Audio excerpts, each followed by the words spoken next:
Welcome to Burning Topic. A big shock is coming soon.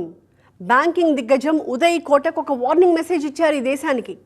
గడిచిన 2 నెలలుగా యుద్ధం సెగ ఎలా ఉంటుందో మనకు తెలియలేదు, ఇకపై తెలియకుండా పోదు అంటూ నవ్ ఇట్స్ కమింగ్ బిగ్ అంటూ కోట్ చేశారు. సామాన్యులకి ఆ యుద్ధం మంట ఎలా ఉందో తెలియలేదు, ఇంకా ఆ ఎఫెక్ట్ కామన్ మ్యాన్ వరకు రాలేదు కూడా. కానీ ఆర్థికవేత్తలకు అర్థమవుతోంది, వాళ్ళు భవిష్యత్తుని చూస్తున్నారు, రాబోతున్న సంక్షోభాన్ని భవిష్యవాణిలో చూస్తున్నారు. జేపీ మోర్గన్ అయితే వచ్చే సెప్టెంబర్ నాటికి ఊహించని సంక్షోభం రాబోతోంది అని చెప్పేసింది. కొందరైతే పరిస్థితులు ఇలానే కొనసాగితే ఆయిల్ సంక్షోభం ముంచుకొచ్చి బ్యారెల్ క్రూడ్ ఆయిల్ $300 టచ్ చేస్తుంది అని ఊహిస్తున్నారు. అదే జరిగితే భారత్తో పాటు ప్రపంచ ఆర్థిక వ్యవస్థ మొత్తం కుప్పకూలిపోతుంది. అందుకే అంటున్నది get ready for a big shock అని. అసలు ఎవరో చెప్పక్కర్లేదు, హార్మూజ్ తెరుచుకోకపోతే అత్యంత దుర్భర రోజులు చూడడం కన్ఫర్మ్. ఆల్రెడీ పాల ధరలు పెరిగాయి, కమర్షియల్ గ్యాస్ ధర $993 పెరిగింది, ఆటో ఎల్పీజీ ధరని పెంచేశారు, లీటర్ పెట్రోల్ డీజిల్పై $3 చొప్పున పెంచారు. ఇకపై నూనెలు పప్పులతో పాటు చీపురు కట్టల దాకా అన్నిటి ధరలు పెరగడం పక్కా. సో రాబోయేది దుర్భర కాలమే. మోదీ ఒక విజ్ఞప్తి చేసి ఆలోచించండి అని చెప్పేశారు, కానీ ఎకనామిక్ ఎక్స్పర్ట్స్ డైరెక్ట్గా షాక్కి రెడీగా ఉండమనే చెప్తున్నారు. సో రాబోయే కష్టకాలం ఎలా ఉండబోతోంది మాట్లాడదాం ఇవాల్టి బర్నింగ్ టాపిక్లో.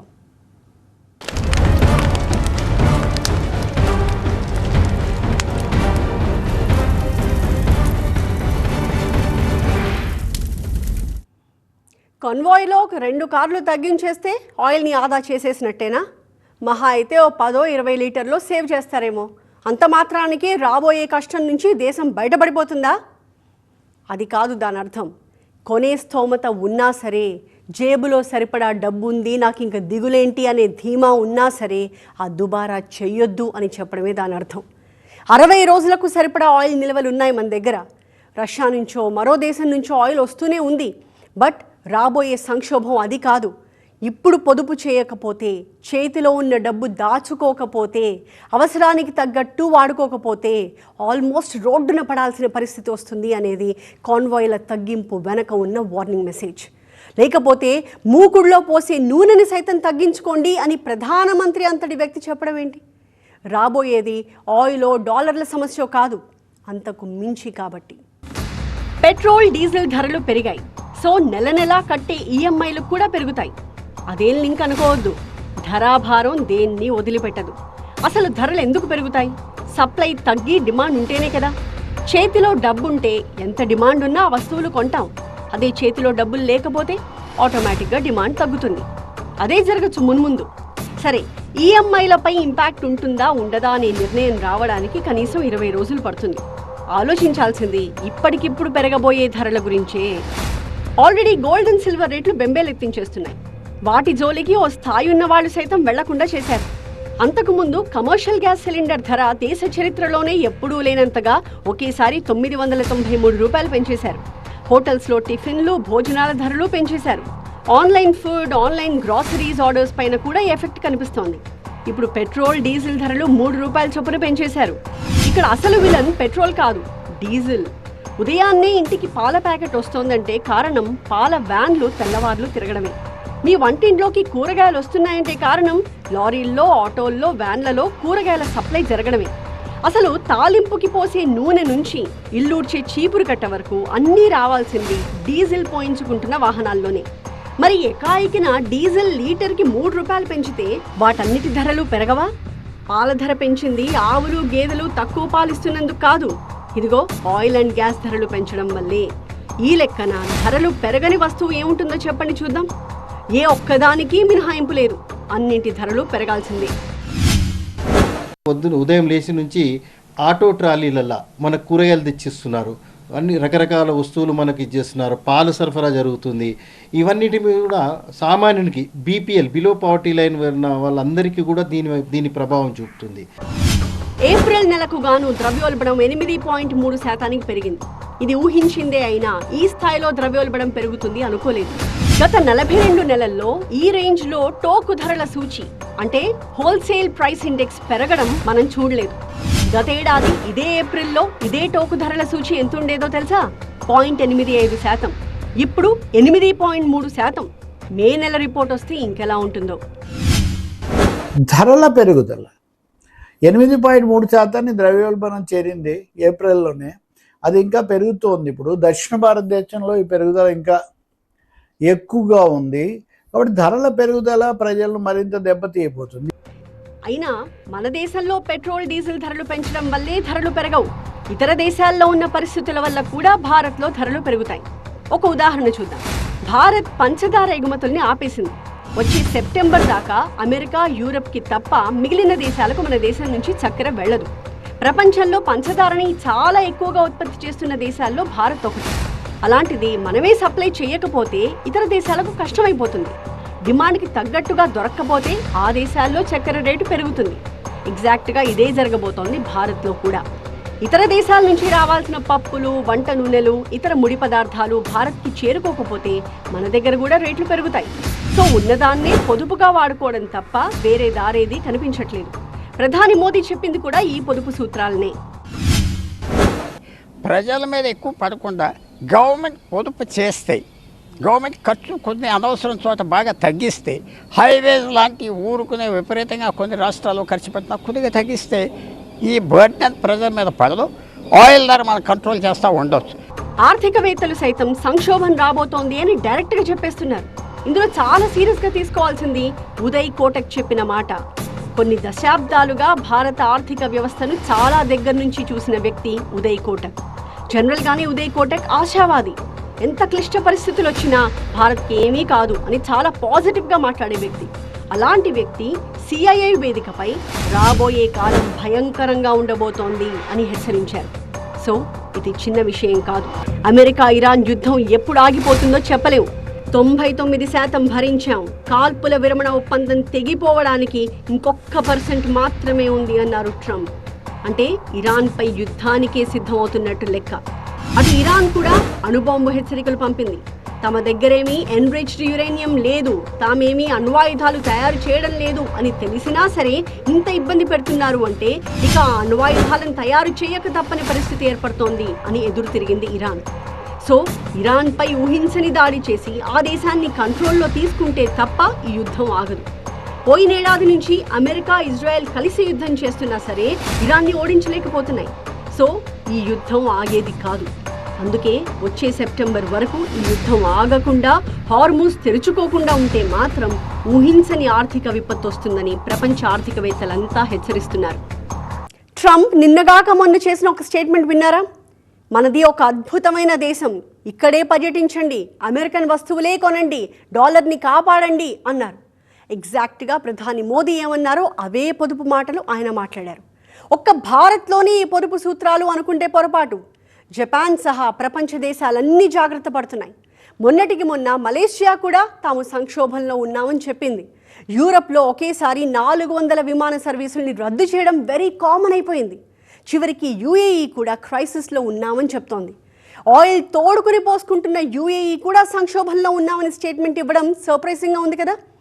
దాచుకున్న ఫిక్స్డ్ డిపాజిట్లు బయటికి తీయాల్సి వస్తోంది అని చెప్పింది.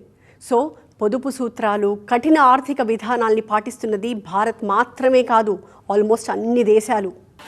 ఒక బిగ్ ఈవెంట్ రాబోతోంది. భారత్లో ఇప్పుడిప్పుడే నిప్పురవ్వ అంటుకుంటోంది కాబట్టి తెలియట్లేదు, కానీ ప్రపంచవ్యాప్తంగా అగ్ని జ్వాలగా మండుతోంది.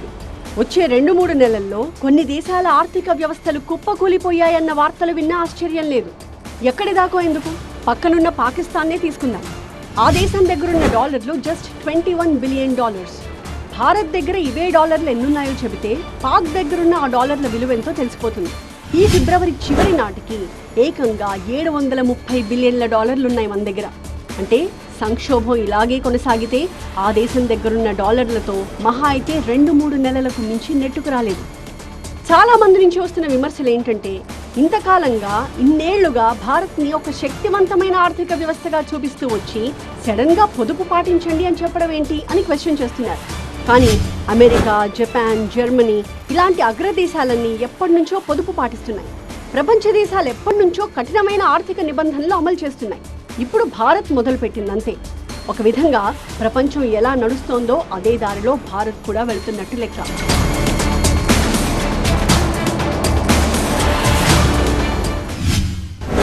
ఫిబ్రవరి 28న యుద్ధం స్టార్ట్ అయినప్పుడు దాని ముందర ప్రపంచం అంతా ఆలోచించే టైంలో ఆ ఆయిల్ గ్యాసు ఇతర దేశాల నుంచి ఎందుకు ఆర్డర్ చేయలేదు? ఎప్పుడైతే ఇరాన్ యుద్ధం స్టార్ట్ అయ్యాక అప్పుడు నిద్రలేసి అక్కడక్కడ తిరిగారు కాబట్టి ఈ ఇబ్బంది మనకు వచ్చింది. ఒకే సోర్స్ మీద మనం ఆధారపడినాం. ప్రపంచంలో 50 దేశాలు చమురు ఎక్స్పోర్ట్ చేస్తున్నాం. అక్కడ పెద్ద పొరపాటు గవర్నమెంట్ చేసింది, పెట్రోలియంకి సంబంధించిన వాళ్ళు. అదే కాకుండా ఇప్పుడు యుద్ధం కూడా వచ్చింది కాబట్టి పెంచుతున్నాం అనేది మన ఖర్చు కూడా కొద్దిగా టెంపరీగా తగ్గించుకోవాలి కదా. కొన్ని దేశాలు వారానికి 4 రోజులే పనిచేయండి అంటున్నాయి. మరికొన్ని దేశాలు ప్రభుత్వ ఉద్యోగులందరూ కంపల్సరీగా వర్క్ ఫ్రమ్ హోమ్ చేయాల్సిందేనని చెప్పేశాయి. పెట్రోల్ వినియోగాన్ని తగ్గించేందుకు ఇంకొన్ని దేశాలు ఆడ్ ఈవెన్ సిస్టమ్ని అమలు చేస్తున్నాయి. రాత్రి సమయాల్లో మార్కెట్లో వర్కింగ్ అవర్స్ని కుదించిన దేశాలు కూడా ఉన్నాయి.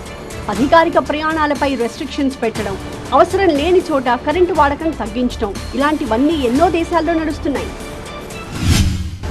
పెట్రోల్ ధర పెంచడం అంటే సరుకుల ధర పెంచడం, రవాణా ధర పెరగటం, ఆ దానివల్ల మూతపడేటటువంటి సంస్థలు, దుకాణాలు, ఇదంతా ఒక పెద్ద గొలుసు కట్టు ప్రభావాన్ని ప్రజలు భరించాల్సి ఉంటుంది. మీరు ప్రభుత్వ వాహనాలు, బస్సులు వాడండి, సొంత వాహనాలు వాడదని సొంత కార్లు ఎంతమందికి లేవు. మామూలు ద్విచక్ర వాహనాలు చాలా మందికి ఉంటాయి.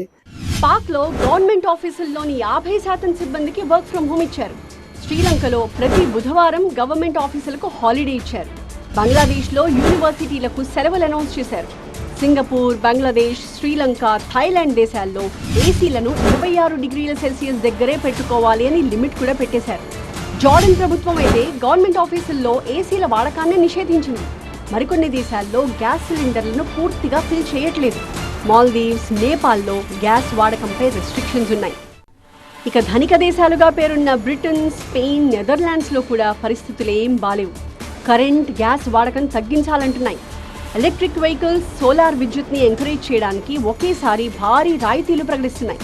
అంతేకాదు ధనిక దేశాలు అని చెప్పుకునే చాలా దేశాల్లో పెట్రోల్ రేట్లు కనీ విని ఎరుగని స్థాయిలో పెరిగాయి. అమెరికాలో ఇంధన ధరలు 44% దాకా పెరిగాయి. జపాన్లో లీటర్ పెట్రోల్ ఎన్నడూ లేని విధంగా 190 యేన్ల రికార్డ్ స్థాయికి చేరింది. దక్షిణ కొరియాలో 19% పైగా ధరలు పెంచారు. మలేషియాలో 68% వరకు, ఫిలిప్పీన్స్లో 72%, మయన్మార్లో అయితే ఏకంగా 101% పెట్రోల్ రేట్లు పెరిగాయి. యూకే, ఫ్రాన్స్, జర్మనీలో పెట్రోల్, డీజిల్ రేట్లు మంటలు పుట్టిస్తున్నాయి. బట్ భారత్ మాత్రం పెట్రోల్, డీజిల్ ధరలు పెరగకుండా ఇంతకాలం కంట్రోల్ చేయగలిగింది. అనొచ్చు దేశంలో 5 రాష్ట్రాల ఎన్నికలు జరగనున్న కారణంగానే పెంచలేదని. అదే నిజం అనుకున్నా అంతకాలం ఆపడం కూడా గ్రేటే అనుకోవాలి. ఎందుకంటే ఇప్పుడు చెప్పుకున్న దేశాలన్నీ ఏప్రిల్లోనే ధరల వాత పెట్టాయి. భారత్ ఇక ఏమాత్రం ఆ నష్టాల్ని భరించే స్థితిలో లేదిప్పుడు. మన దేశంలోని ఆయిల్ మార్కెటింగ్ కంపెనీలకు దాదాపు 1,00,000 కోట్ల రూపాయల నష్టం వచ్చింది. రష్యా నుంచో మరో దేశం నుంచో క్రూడ్ ఆయిల్ కొనడానికి, బిల్లులు చెల్లించడానికి చాలా కష్టమైపోతోంది. అందుకే ఇక తప్పని పరిస్థితుల్లో ధరలు పెంచాల్సి వచ్చింది అనేది ఆ కంపెనీల వాదన. ఒకవైపు హార్మూజ్ తెరుచుకోవట్లేదు. ఓడల రాకపోకల్ని ఎప్పుడు అనుమతిస్తారో తెలియట్లేదు. రష్యా నుంచి క్రూడ్ ఆయిల్ తెచ్చుకుంటున్నా సరే ఏప్రిల్లో 15% దిగుమతులు తగ్గాయని స్వయంగా centre for research on energy and clean air report చెప్పింది. గల్ఫ్ దేశాల నుంచి చమురు ప్రపంచ దేశాలకు అందకపోతే మాత్రం రాబోయేది పెను సంక్షోభమే అని చెప్తున్నాయి కొన్ని రీసెర్చ్ రిపోర్ట్లు. పెను సంక్షోభం అంటే ఆయిల్ రేట్లు పెరగడం, దొరక్కపోవడమే కాదు, బియ్యం, పప్పులు, ఉప్పులు, కూరగాయలు, సిమెంట్, స్టీల్, ఇలా ప్రతి ఒక్క వస్తువు ధర మార్కెట్లోకి వచ్చేసరికి రెట్టింపు అయిపోతుంది. కొద్ది వారాలు లేదా 2-3 నెలల్లో ఇదే సిచ్యువేషన్ రాబోతోంది అని ఒక అంచనా. క్రూడ్ ఆయిల్ కేవలం ఇంధనం కాదు, అది గ్లోబల్ ఎకానమీకి రక్తం లాంటిది. హై బీపీ వచ్చినా, లో బీపీ వచ్చినా పడిపోవాల్సిందే. అందుకే పెట్రోల్, డీజిల్ ధరలను టచ్ చేయడం అంటే కొన్ని వందల ఇండస్ట్రీలపై భారం మోపడమే. First of all logistics, transport sector పై ఇంపాక్ట్ పడుతుంది. దేశ రవాణా రంగానికి వెన్నెముక లాంటి లారీలు, విమానాలు, ఓడలు డీజిల్, పెట్రోల్, ఏటీఎఫ్ పైన నడుస్తాయి. ఇంధన ధరలు పెంచితే అంతే స్పీడ్గా సరుకు రవాణా ఛార్జీలు కూడా పెరుగుతాయి. ఇది మార్కెట్లో కృత్రిమ కొరతను సృష్టించడమో, విపరీతమైన ధరల పెంపుకు దారితీయడమో చేస్తుంది. పెంచింది 3 రూపాయలు చొప్పునే కానీ ఈ పెంపు వ్యవసాయ రంగం పైన తీవ్ర ప్రభావం చూపిస్తుంది. భారత వ్యవసాయం ట్రాక్టర్లు, హార్వెస్టర్లు, పంపు సెట్ల కోసం డీజిల్ పై భారీగా ఆధారపడుతుంది. దీనికి తోడు రసాయన ఎరువులు, పురుగుల మందుల తయారీకి పెట్రోకెమికల్సే ముడిసరుకు. ఈ ఇంధన సంక్షోభం నేరుగా సాగు ఖర్చును పెంచుతుంది. ఇది రైతులపై ఆర్థిక భారాన్ని పెంచడమే కాదు, ఆహార భద్రతని కూడా ప్రమాదంలో పడేస్తుంది.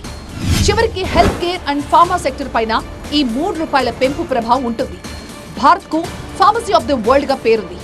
మెడిసిన్స్ ప్యాకేజింగ్, సిరంజిలు, గ్లోవ్స్, ఐవీ ట్యూబ్లు వంటి మెడికల్ డిస్పోజబుల్స్ అన్ని కూడా పెట్రోకెమికల్ ఆధారిత ప్లాస్టిక్స్ తోనే తయారవుతాయి. ముడి చమురు ధరల పెంపు వల్ల వైద్య సేవలు, ప్రాణరక్షక మందుల తయారీ ఖర్చు పెరిగి సామాన్యుడికి వైద్యం మరింత భారంగా మారుతుంది.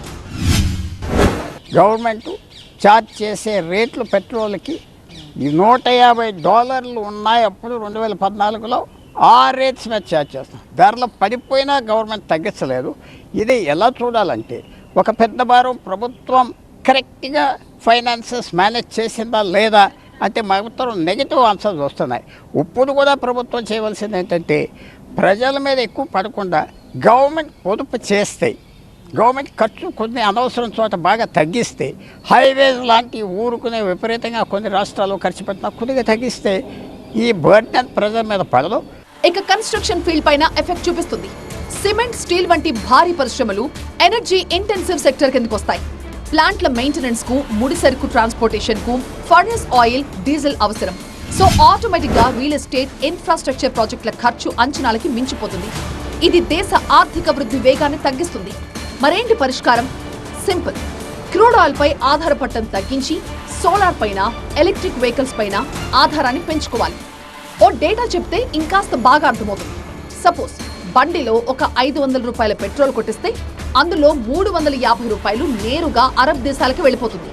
పిల్లల చదువులకి, ఇల్లు కట్టుకోవడానికి, రిటైర్మెంట్ తర్వాత ఉపయోగపడాల్సిన డబ్బు విదేశాలకు వెళ్ళిపోతోంది. భారత్ ప్రతిరోజు 48 లక్షల బ్యారెల్స్ ముడి చమురు దిగుమతి చేసుకుంటోంది. ఇందుకోసం ఏడాదికి ఏ ఖర్చు ₹16 లక్షల కోట్ల. అంటే ప్రతి నిమిషానికి ₹3 కోట్ల ఈ దేశం నుంచి వెళ్లిపోతున్నాయి. నిజానికి చమురుపై ఆధారపడటాన్ని ఎప్పుడో తగ్గించుకోవాల్సింది. కానీ ఆ ప్రయత్నమే చేయలేదు ఇండియా. కానీ కొన్ని దేశాలు ఎప్పుడో మేల్కొన్నాయి. క్రూడ్ ఆయిల్ పై ఆధారపడటం తగ్గించాయి. ఫర్ ఎగ్జాంపుల్ నార్వేలో చమురు ఉత్పత్తి అవుతుంది, తోడుకుని వాడుకోవచ్చు కూడా. కానీ నార్వే ఈవీలను ఎంకరేజ్ చేసింది. 2023లో నార్వేలో అమ్ముడైన కొత్త వాహనాల్లో 90% ఎలక్ట్రికే. చైనా కూడా అదే 2023లో 60 లక్షల ఎలక్ట్రిక్ వాహనాలు అమ్మింది. ఇజ్రాయెల్ సోలార్ ఎనర్జీని పర్ఫెక్ట్ గా వాడుకుంటోంది. జర్మనీకి ఇప్పుడిప్పుడే తెలిసొస్తోంది. అందుకే ఆ దేశం కూడా ఈవీలు, సోలార్ పై భారీగా పెట్టుబడులు పెడుతోంది. మరి భారతదేశం ఏం చేయబోతోంది? భారత్ కూడా ఈ క్రూడ్ ఆయిల్ షాక్ నుంచి పాఠాలు నేర్చుకుంది. సోలార్ కరెంట్ ని, ఈవీల వాడకాన్ని పెంచుతోంది. ప్రధాని మోదీ కూడా ఇదే పిలుపునిచ్చారు. రాబోయే సంక్షోభాన్ని ఆపలేం. ఆల్మోస్ట్ దేశంలోకి ఎంట్రీ ఇచ్చేసినట్టే లెక్క. ప్రిపేర్డ్గా ఉండడం, ఫేస్ చేయడానికి రెడీగా ఉండడం ఒక్కటే మన దగ్గరున్న సొల్యూషన్. కాకపోతే ఇలాంటి సంక్షోభాలు భారతీయులకు అలవాటే. 2008 ఆర్థిక మాంద్యం సమయంలో, కోవిడ్ టైంలో ఇదే తరహా క్రైసిస్ వచ్చింది. భారతీయులు ఫేస్ చేశారు. భారత్ చాలా త్వరగానే కోలుకుంది. కానీ ఇప్పుడు రాబోతున్న క్రైసిస్ కాస్త డిఫరెంట్ అని చెప్తున్నారు. సామాన్యుడిపై ఎఫెక్ట్ ఖాయం అంటున్నారు. చూడాలి మరి భారత్ ఎంతవరకు దీన్ని తట్టుకోగలుగుతుందో. ఇది ఇవాల్టి బర్నింగ్ టాపిక్. మరొక అంశంతో మళ్ళీ కలుద్దాం. చూస్తూనే ఉండండి TV9.